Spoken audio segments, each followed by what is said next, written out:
नमस्ते साथियों।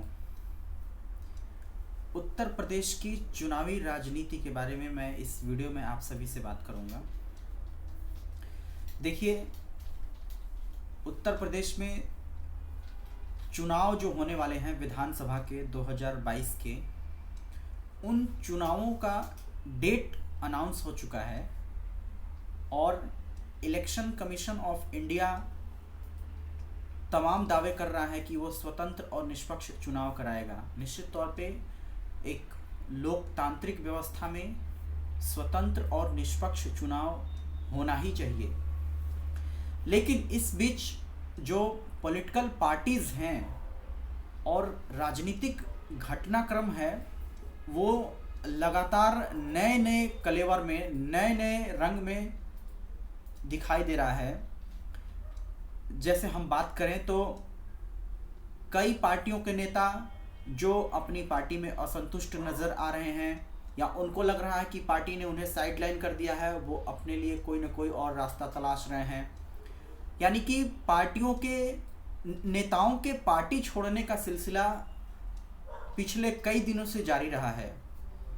अभी भी जारी है। और तमाम जो प्रवक्तागण हैं पार्टियों के, वो ये दावा कर रहे हैं कि फला पार्टी के जो जो जो नेता हैं उनको वहाँ सम्मान ठीक से नहीं मिल रहा है, वो हमारी पार्टी ज्वाइन करना चाहती हैं। फला पार्टी की जो लीडर हैं वो हमारे पार्टी में आ रही हैं, इस पार्टी की नेता हैं उस पार्टी में जाएंगे या जाएंगी। ये तमाम कयास जो लगाए जा रहे हैं, इनमें आजकल जो एक घटनाक्रम हुआ है वो उत्तर प्रदेश की राजनीति में ये हुआ है कि स्वामी प्रसाद मौर्य जो राजनीति के अपने शुरुआती दिनों में बहुजन समाज पार्टी के नेता थे, साल 2016 के आखिरी महीनों में वो भारतीय जनता पार्टी में शामिल हो गए थे और 2017 का जो उत्तर प्रदेश का विधानसभा चुनाव हुआ था उसमें वो बीजेपी के टिकट पर विधायक भी चुने गए और योगी सरकार में कैबिनेट मंत्री बने। वो अचानक से खबर आई कि योगी मंत्रिमंडल से इस्तीफा दे दिए और उसके कुछ समय के बाद से समाजवादी पार्टी के अध्यक्ष अखिलेश यादव ने अपने साथ उनकी एक फोटो ट्वीट करके कहा कि स्वामी प्रसाद मौर्य सपा ज्वाइन कर लिए हैं और कर रहे हैं और उनका सपा में स्वागत है। यानी अब आप देखिए, यहाँ तक कि स्वामी प्रसाद मौर्य ने भी कहा है कि वो एक पॉलिटिकल पर्सन है और वो कहीं ना कहीं बातचीत उनकी चलती रहती है और चलेगी, और इसके बाद से वो जो फैसला लेंगे अपने कार्यकर्ताओं से, अपने सहयोगियों से, वो बाद में बताएंगे। लेकिन कयास लगाया जा रहा है कि वो समाजवादी पार्टी में जा रहे हैं। ये बात जो अखिलेश यादव ने कहा है वो बात सही होने वाली है। तो अब हम बात कर रहे हैं, इस जो मुख्य मुद्दा है कि योगी सरकार में क्या सच में कुछ उनके विधायक, क्या सच में कुछ भाजपा के नेता संतुष्ट नहीं हैं? देखिए, इसका सही आंसर क्या हो सकता है और इस मुद्दे को कहां तक, गहराई तक जाके कोई बात कर सकता है, ये तो ठीक वही नेता जानते होंगे। लेकिन जहां तक एक पॉलिटिकल एनालिसिस के तौर पे अगर कहा जाए तो हम ये ज़रूर कह सकते हैं कि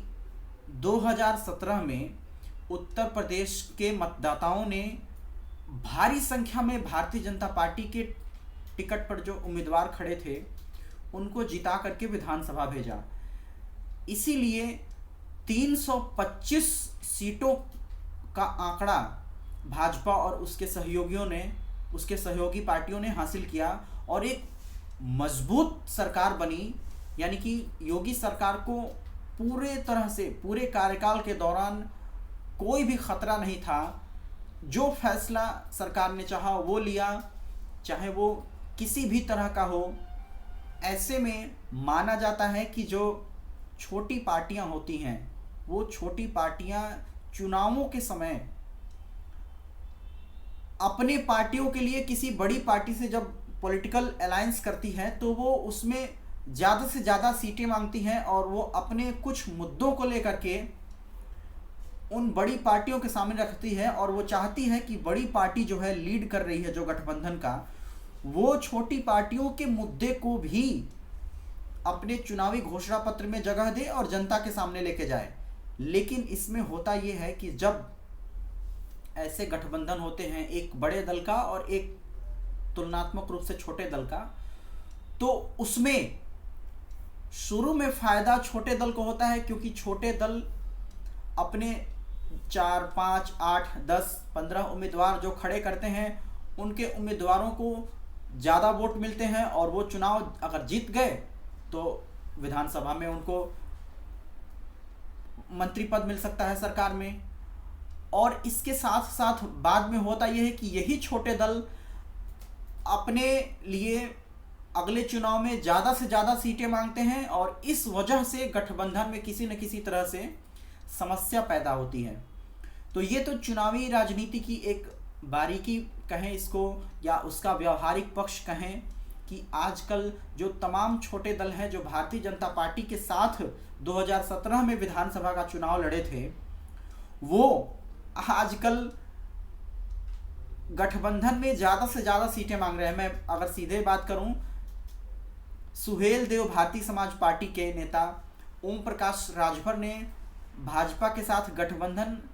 शुरुआत में इसीलिए छोड़ दिया कि वो अपनी पार्टी पे और भी ज़्यादा उम्मीदवार चाहते थे और उनका कुछ अपना मांग था। लेकिन हाल के घटनाक्रम में जब स्वामी प्रसाद मौर्य ने भाजपा को छोड़ा है, तब कहा जा रहा है कि मौर्य चूंकि दल बदलू नेता हैं, लोगों का ये आरोप है कि जहां भी वो देखते हैं कि जहां जिस तरफ लहर जो है मजबूत जा रही है, वो उस पार्टी का दामन थाम लेते हैं। तो जानकार ये मानते हैं कि आने वाला समय कुछ और नेताओं के पार्टी छोड़ने का खबर लेके आ सकता है। अब देखने वाली बात है कि पार्टी, जो बड़ी पार्टियां हैं भाजपा सहित और बड़ी पार्टियां, अपने गठबंधन सहयोगियों को कितना मजबूत बना करके अपने साथ रखती हैं, कितना भरोसे में रखती हैं, ये आने वाला वक्त ही बताएगा। लेकिन हम आपको ये जरूर बताएंगे कि जो उत्तर प्रदेश के चुनावी राजनीति में जो भी हालिया के घटनाक्रम हैं, ताज़ा तरीन जो मामले हैं, उन मामलों पे हम डिस्कशन लेकर के आएंगे आपके लिए। आपको ऐसे मामलों पे क्या कहना है, आपको अगर कोई सवाल करना है हमसे, तो आप अपना सवाल हमारे इस वीडियो के कमेंट बॉक्स में लिख करके भेजिए कि आप उत्तर प्रदेश में जो चुनावी बदलाव हो रहे हैं, जो खबरें आ रही हैं, उन पे आपको क्या कहना है। मैं हूं सतीश पांडे और आप अपने सवाल हमको ज़रूर भेजिए कमेंट करके, और अब हम अगले वीडियो में मिलेंगे। तब तक के लिए थैंक यू सो मच।